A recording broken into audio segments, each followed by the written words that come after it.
نماز تو سندیسہ ہے وصل محبوب کا، محبوب کی چوکھٹ میں حاضری کا ایک موقع ہے جو نماز کے ذریعے سے نصیب ہوتا ہے۔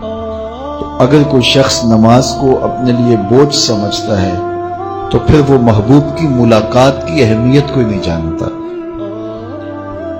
نماز کے لیے جب اذان پکاری جائے تو بندے کو خوشی، فرحت اور مسرت ہونی چاہیے کہ میں اب رب کے حضور حاضر ہوں گا، نہ یہ کہ وہ گھڑی پہ نظر ڈال کے کہے کہ ابھی تو آئے ہیں پھر دوبارہ اذان شروع ہو گئی، تو پھر اس کو شوق نہیں ہے مالک کے حضور حاضر ہونے کا۔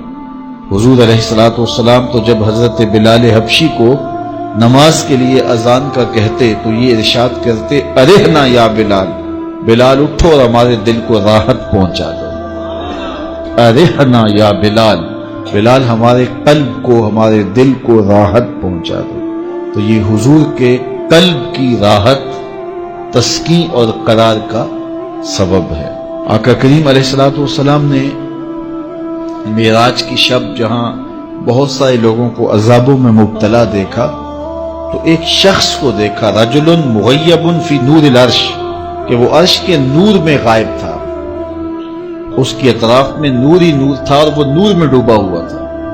تو پوچھا کہ یہ کون خوش نصیب شخص ہے، کوئی فرشتہ ہے؟ تو جواب آیا فرشتہ نہیں ہے، یہ کوئی پیغمبر ہے؟ پیغمبر بھی نہیں ہے۔ تو یہ کون شخص ہے کہ جو انوار الہیہ کے حصار میں ہے اور ہر طرف نور ہی نور پھیلا ہے؟ تو جواب ملا کہ آپ کی امت کا یہ وہ فرد ہے جس میں 3 خوبیاں تھیں۔ پہلی خوبی تو یہ کہ اس کی زبان اللہ کے ذکر سے تر رہتی تھی، اور دوسری خوبی اس میں یہ تھی وَقَلْبُهُ مُعَلَّقٌ بِالْمَسَاجِدِ، اور اس کا دل مسجدوں کے ساتھ لٹکا ہوا تھا، مسجدوں کے ساتھ دل بستگی تھی سے۔ فرمایا کچھ لوگ ہوتے ہیں کہ وہ مسجدوں کی میخیں ہوتی ہیں، جس طرح وہ کیل لکڑی میں ٹھک جاتا ہے تو یہ بھی مسجدوں میں ٹھکے رہتے ہیں، جب بھی ڈھونڈو گے مسجد سے ملیں گے۔ فرمایا کبھی یہ لوگ بیمار پڑ جائیں اور مسجد میں حاضر نہ ہو سکیں تو اللہ کے کچھ فرشتے ہیں جو ان کی عیادت کرنے کے لیے ان کے گھروں میں جاتے ہیں۔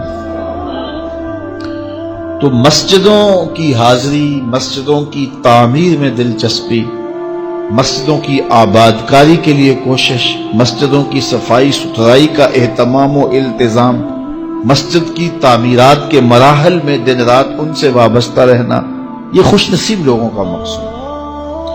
فرمایا کہ اللہ کے گھر وہی تعمیر کرتے ہیں جو اللہ اور پچھلے دن پر ایمان لاتے ہیں۔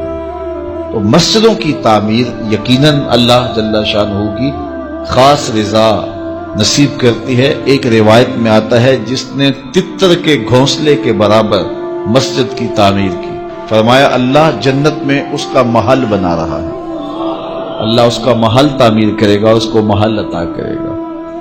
تو یہ تعمیر مسجد یہ خوش نصیب لوگوں کا مقصود ہے۔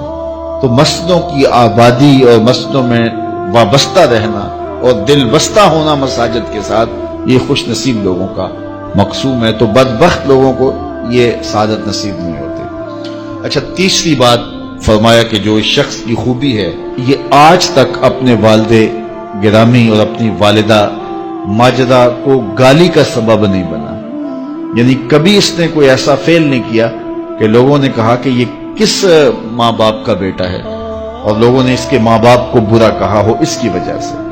تو یہ 3 خوبیاں اس شخص کے اندر پائی جاتی ہیں، اور آج یہ اللہ کے عرش کے نور کے سائے میں اپنے آپ کو کھڑا ہوا پا رہا ہے۔ تو جن کے سر نماز سے بوجھل رہیں، مسجد کی حاضری جن کے لیے شوق ہو اور مسجد میں آتے ہی نکلنے کے لیے کوئی راستے ڈھونڈ رہے ہوں، تو انہیں اپنے اندر اترنا چاہیے۔